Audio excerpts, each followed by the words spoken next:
दोस्तों नमस्कार। दोस्तों ठीक 50 दिन हो गए। 50 दिन पहले 14 जून को सुबह सुबह ही खबर आई थी सुशांत सिंह ने खुदकुशी कर ली और उसके बाद बीते 50 दिनों में एक दो नहीं, दर्जन भर नहीं बल्कि 56 लोगों से मुंबई पुलिस ने पूछताछ की है और उस पूछताछ के बाद भी कोई सिरा किसी के सामने आ नहीं पाया है और बिहार पुलिस उसी सिरे को पकड़ना चाहती है जिसके जरिए यह बात सामने आए कि दरअसल खुदकुशी सामान्य स्थिति में नहीं हुई। लेकिन सवाल है कि क्या वाकई मुंबई की जांच और बिहार पुलिस की जांच के मद्देनजर इस बिहार और महाराष्ट्र के झगड़े को देखें या फिर आज आप यह समझना चाहते हैं कि दरअसल मुंबई के भीतर का एक नेक्सस है, उस नेक्सस को तोड़ पाना दिल्ली के लिए भी असंभव सा रहा है। कई मौके ऐसे आए जब दिल्ली और महाराष्ट्र टकराया है, दिल्ली और मुंबई टकराई है, लेकिन मुंबई तो आर्थिक नगरी है और मुंबई के नेक्सस के भीतर पॉलिटिशियंस हैं, पुलिस है, बॉलीवुड है, अंडरवर्ल्ड है, रियल एस्टेट का पैसा है और एक लिहाज से तमाम कॉरपोरेट्स और जितने इंडस्ट्रिस्ट हैं उनके हेडक्वार्टर्स मुंबई में ही मौजूद हैं और इसीलिए देश के भीतर में मुंबई की पहचान आर्थिक नगरी के तौर पर है। एक ऐसी आर्थिक नगरी है जहां पर सिर्फ और सिर्फ पैसा रेंगता है। तो क्यों ना इस जांच के भीतर भी कुछ पैसा रेंग रहा होगा? क्यों नहीं कहा जाए कि इस नेक्सस को समझने की कोशिश आज पहले कर ली जाए, जिसके बाद हम इस बात का जिक्र करें कि वाकई बिहार पुलिस मुंबई के इस नेक्सस को तोड़ पाएगी, भेद पाएगी। क्योंकि इस नेक्सस के भीतर जब आप जाएंगे तो आपको 27 बरस पुरानी वोरा कमेटी की रिपोर्ट आपके हाथ में आएगी, जिसने अपनी जांच का दायरा मुंबई को ही बनाया था और वहीं से यह बात निकली थी कि भारत के भीतर में एक नेक्सस काम करता है जो माफिया का पैसा है, अंडरवर्ल्ड का पैसा है, रियल एस्टेट का पैसा है, बॉलीवुड का पैसा है, पॉलिटिशियंस है, पुलिस है और यह नेक्सस इस तरीके से पूरे सिस्टम को अपने हिसाब से चलाता है कि जब तक उसका इशारा ना हो कोई दोषी सामने आ नहीं पाएगा, कोई जांच निर्णायक दौर तक पहुंचेगी नहीं। और एक दो नहीं, दर्जनों केस हैं ऐसे जो मुंबई पुलिस के दायरे में गए और उलझ कर रह गए जब तक इशारा नहीं हुआ। यह इशारा कौन करता है और नेक्सस क्या है? हमें लगता है कि वोरा कमेटी की रिपोर्ट तो 27 बरस पुरानी थी। मौजूदा वक्त में तो वोरा कमेटी की रिपोर्ट पारदर्शी होकर बिल्कुल राजनीतिक तौर पर सबके सामने है। पहले अपराधियों का संरक्षण होता था, अपराधियों का संरक्षण लिया जाता था। अब की स्थिति में विधानसभा के भीतर झांक कर देखिएगा तो कितने एमएलएज हैं जिन पर मर्डर के चार्ज हैं, किन पर अटेम्प्ट टू मर्डर के चार्ज हैं, जिन पर किडनैपिंग के चार्ज हैं, लेकिन वह पॉलिटिशियंस हैं और चुने हुए विधायक हैं। आप कुछ नहीं कह सकते हैं, कानून उसके हिसाब से चलेगा। बॉलीवुड की संगत पुलिस के साथ, बॉलीवुड की संगत पॉलिटिशियंस के साथ हमेशा से ऐसी रही है कि जब भी कोई बड़ी पार्टी होती है तो उसमें बॉलीवुड का जो शख्स पार्टी देता है वह अपने कद को बढ़ाने के लिए या तो किसी बड़े पुलिस अधिकारी को उसमें इनवाइट करता है या किसी पॉलिटिशियन को करता है जिसकी ताकत के साथ उसकी ताकत का एहसास भी बॉलीवुड के भीतर हो जाए। यह कोई सामान्य स्थिति नहीं है और यह ऐसी स्थिति भी नहीं है जिस पर से आंख मूंद लिया जाए। हमें लगता है कि इस नेक्सस की परतों को आज समझने की कोशिश पहले कर लें, फिर हम बिहार पुलिस पे आएंगे, क्योंकि एक अनूठा सच यह है कि बीते 4 महीनों के भीतर सब कुछ ठप पड़ा है। मुंबई भी रुकी हुई है, मुंबई भी ठप पड़ा हुआ है।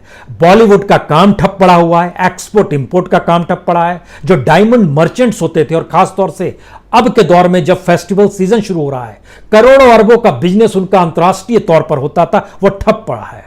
ड्रग्स का मामला पूरा ठप पड़ा हुआ है, पूरा रियल एस्टेट ठप पड़ा हुआ है, पूरे की पूरी जो अपने तौर पर आप कह सकते हैं चाइना के साथ भी उसके माल को लेकर भी लाने को लेकर जो बिजनेस था वह भी ठप पड़ा हुआ है। हवाला की परिस्थितियां भी इस दौर में मुंबई में रुकी हुई हैं, तो वह पूरा बिजनेस ठप पड़ा हुआ है जो करोड़ों अरबों रुपए में खेलता था। पैसा कहीं नहीं है, लेकिन पैसा तो चाहिए।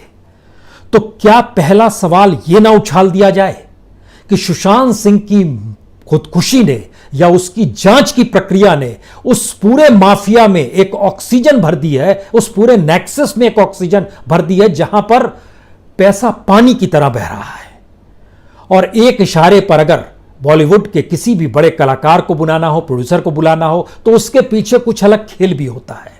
तो यह नेक्सस कैसे काम करता है और इस नेक्सस की परिस्थिति में आप जाएं, उससे पहले इस बात को भी समझ लीजिए कि बॉलीवुड एक साल में अगर उसका बिजनेस देखेंगे, 2016 लेते हैं, 2016 में तकरीबन 15,500 करोड़ का बिजनेस था। 2018 में यह बिजनेस बढ़कर लगभग 17,500 करोड़ का हो गया। पिछले बरस का बिजनेस 18,000 करोड़ का है। यह बिजनेस सिर्फ बॉलीवुड का है। इतना पैसा है, वह अपने ऊपर कोई आंच नहीं आने देगा। उसमें शामिल कोई भी व्यक्ति अपने ऊपर किसी भी तरीके की आंच आने नहीं देगा। उसका एक छोटा सा हिस्सा अगर उसे खर्च करना पड़े तो कर सकता है, कोई फर्क नहीं पड़ता है। इन सब के भीतर अगर बीएमसी, जिसने क्वारंटाइन किया पटना से आए एसपी को, एक सरकारी अधिकारी ही नहीं बल्कि आईपीएस रैंक का अधिकारी, जिसको क्वारंटाइन पर यह कहकर भेज दिया गया कि आपको 14 दिन अगर यहां रहना है तो आपको पहले क्वारंटाइन पे जाना होगा, अन्यथा आपके पास रिटर्न टिकट है नहीं। सामान्य स्थिति यह है कि सरकारी अधिकारी रिटर्न टिकट लेकर नहीं आता है, और जिस जांच में वो आए हैं वो सिर्फ 72 घंटे की जांच के लिए वहां पर पहुंचे थे, और शुरुआती 48 घंटे जांच के लिए बहुत महत्वपूर्ण थे। लेकिन सवाल है, बीएमसी ने अचानक झटके में उन निर्णयों का पालन करना शुरू किया जिन निर्णयों का पालन उसने बिहार से आए इंस्पेक्टर रैंक के लोगों पर नहीं किया, बिहार से आए रिपोर्टरों को लेकर नहीं किया, बिहार से ही नहीं बल्कि अलग अलग जगहों से जो लगातार मुंबई आ रहे हैं उनको लेकर नहीं किया जा रहा है, जो प्रोफेशनल्स वहां पहुंचे नहीं किया जा रहा है। लेकिन यहां किया गया, एक आईपीएस अधिकारी को लेकर किया गया। वो बीएमसी का अपना बजट 33,441 करोड़ का है, जो देश के कई छोटे राज्यों के बजट से बड़ा है। ये मुंबई शहर है। इस मुंबई शहर के भीतर में अगर मुंबई पुलिस का आप जिक्र कीजिएगा तो इस महाराष्ट्र पुलिस का बजट जो अपना है वो तकरीबन 20,000 करोड़ से ज्यादा का है, जिससे सबसे ज्यादा खर्च मुंबई पुलिस पर होता है। और मुंबई पुलिस की तादाद कितनी है? 50 दिन हो गए और 56 लोगों से पूछताछ हो गई, लेकिन वह मुंबई पुलिस जिसके पास अपनी स्ट्रेंथ 2 लाख के करीब है। 2 लाख जी, 1,18,000 उसके पास कांस्टेबल है, पुलिस नायक 60,000 हैं, जो हेड कांस्टेबल है उनकी तादाद 8,000 से ज्यादा है, जो असिस्टेंट सब इंस्पेक्टर हैं उनकी तादाद 3,329 है, जो पुलिस सब इंस्पेक्टर हैं 2,850 है। इसके बाद ऑफिसर्स रैंक के नीचे एक पुलिस इंस्पेक्टर आता है, लगभग 977 हैं, जो पुलिस असिस्टेंट इंस्पेक्टर है उनकी तादाद भी 776। 2 लाख अधिकारियों का जमावड़ा है। 5 हेलीकॉप्टर हैं मुंबई पुलिस के पास, 32 से ज्यादा गन बोट्स हैं, समुद्र के भीतर भी वो चले जाती हैं। और जो उनको गाड़ियां हैं, चाहे वो एसयूवी हो, चाहे मोटरसाइकिल हो, हैचबैक हो, 3,500 से ज्यादा है।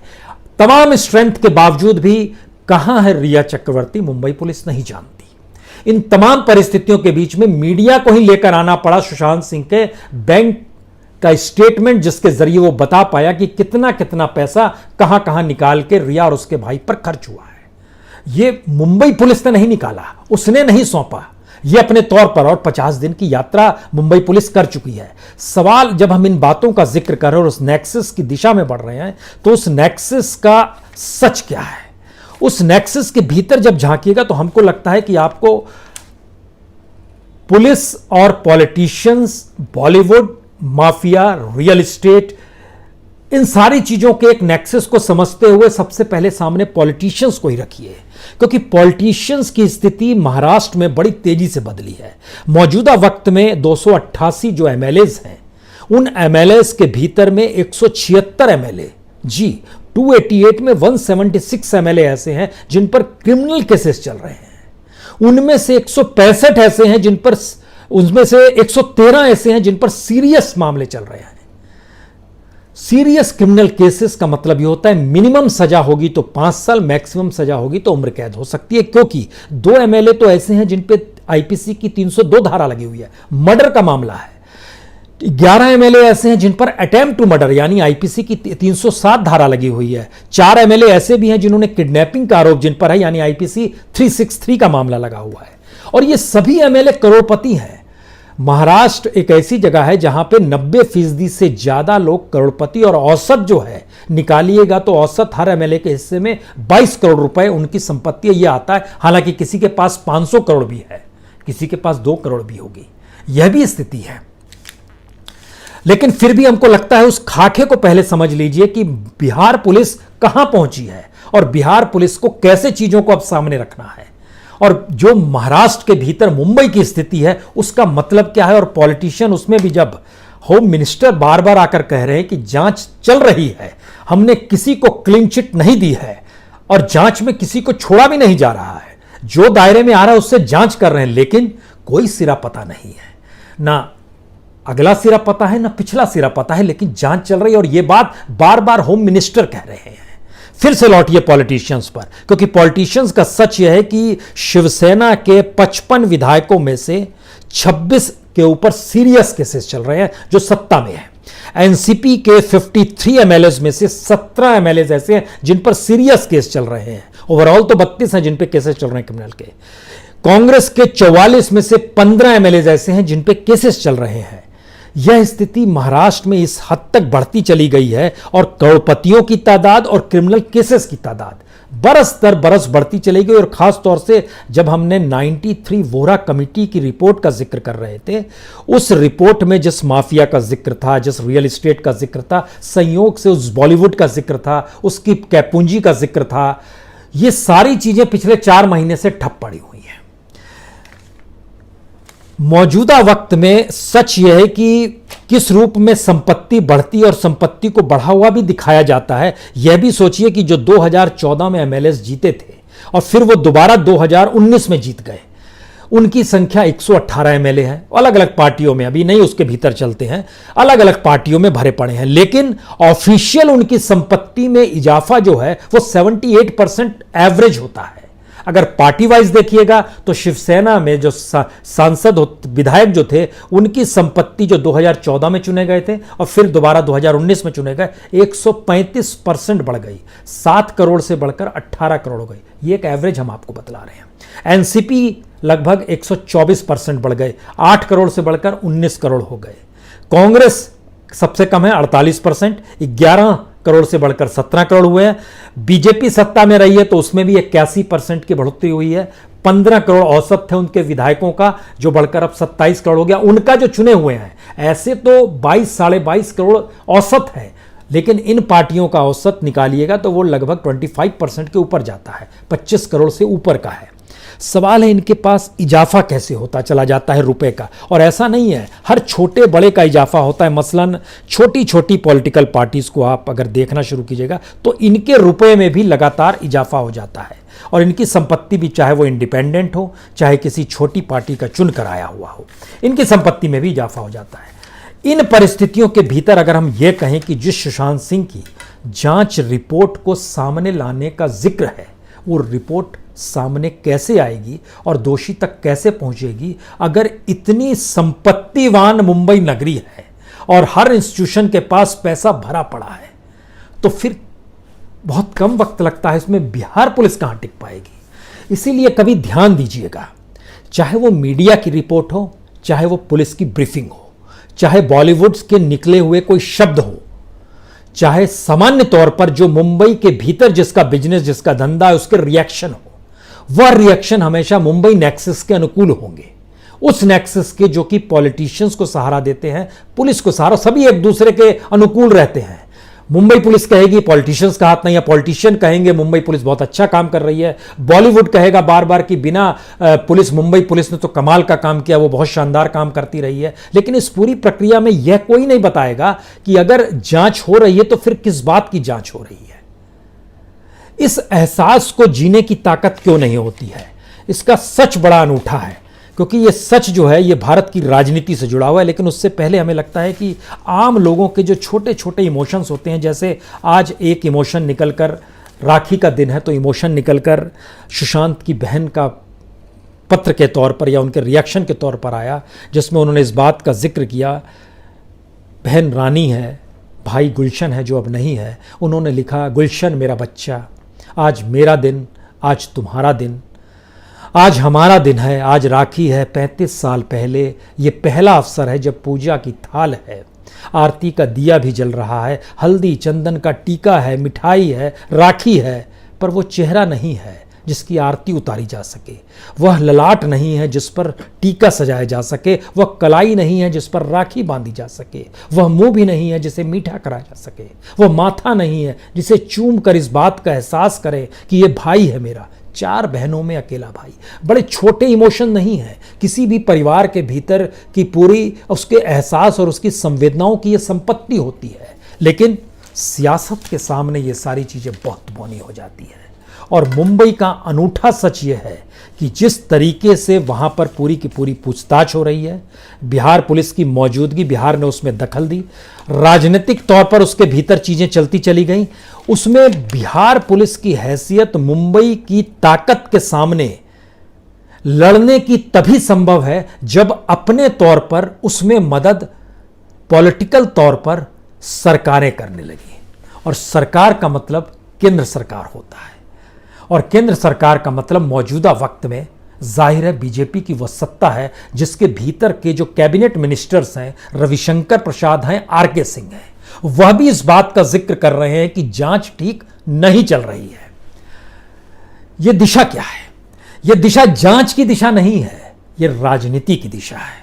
यह इस बात के संकेत हैं कि आने वाले वक्त में उद्धव ठाकरे की सरकार के ऊपर दिल्ली के जरिए संकट मंडराने वाला है। एक दूसरी स्थिति, आने वाले वक्त में हो सकता है कि ऐसी परिस्थितियां बनती चली जाए जिसमें आने वाले वक्त में पॉलिटिकल शिफ्ट आपको नजर आएगा दोबारा नई परिस्थिति में, क्योंकि मुंबई और महाराष्ट्र को गंवाना जो है यह बीजेपी आज भी दिल्ली में बैठकर बर्दाश्त नहीं कर पा रही है। और इस बात का एहसास अपने तौर पर क्या वाकई शिवसेना को भी है कि शिवसेना को अगर शिकंजे में दिल्ली लेती है तो यह लड़ाई राजनीतिक तौर पर होगी या लड़ाई सड़कों पर लड़ी जाएगी, जो शिवसेना का अंदाज है, क्योंकि दिशा वही है। इसमें एक हल्का सा हिंट आपको आखिरी में दे देते हैं। इस हिंट की परत हम अगले एपिसोड में खोलेंगे, क्योंकि देश के गृहमंत्री कोरोना पॉजिटिव हुए हैं और वो कहां गए हैं? वह दिल्ली के एम्स में नहीं गए हैं, वो गए हैं मेदांता में। मेदांता वो हॉस्पिटल है जो गुरुग्राम में हरियाणा में आता है। मेदांता वो हॉस्पिटल है जिसके खिलाफ इन्फोर्समेंट डायरेक्टरेट ने केस दायर किया हुआ है और उसकी जांच चल रही है, जो कि मेदांता हॉस्पिटल के ऊपर जो केस दायर किया गया है वो prevention of money laundering act के तहत किया गया है। उस एक्ट के तहत इस मेदांता को जो जमीन दी गई थी 2004 में, वह जमीन देने के मद्देनजर किया गया। इसकी परतों को अगले एपिसोड में खेलेंगे। सिर्फ संकेत बता रहे हैं कि भारत की सियासत चलती है तो कैसे चलती है, क्योंकि जिस वक्त ये जमीन दी गई थी उस वक्त हरियाणा में सत्ता चौटाला के पास थी, ओम प्रकाश चौटाला थे। ओम प्रकाश चौटाला के पोते दुष्यंत चौटाला फिलहाल खट्टर सरकार के साथ खड़े हैं। खट्टर सरकार को बार बार वो आंख दिखाते थे, तो उसी बीच में ईडी ने ये फाइल कर दी और ये माना जाता है कि मेदांता में एक बड़ा स्टेक चौटाला परिवार का भी है और दुष्यंत को कहीं बांधा गया। और उसी हॉस्पिटल में देश के गृहमंत्री पहुंच गए जिस हॉस्पिटल के खिलाफ ईडी जांच कर रही है। यह एक सियासी बिसात है और मुंबई नेक्सस भी उस सियासी बिसात में अपने को वजीर के तौर पर देखते रहा है और बाकी सारे प्यादे रहे हैं। सवाल यही है, बिहार पुलिस या बिहार पुलिस के जरिए राजनीति की जो बिसात बिछ चुकी है अब इस देश के भीतर में, यह शहमात का खेल भी है और एक दूसरे के साथ खड़े होने की परिस्थिति भी है। इसमें सुशांत बहुत पीछे चले गए हैं, ये जरा समझ लीजिए। इसीलिए यह आखिरी सवाल बार बार है कि बिहार पुलिस मुंबई के नेक्सस को भेद नहीं पाएगी। बहुत बहुत शुक्रिया, बहुत बहुत शुक्रिया।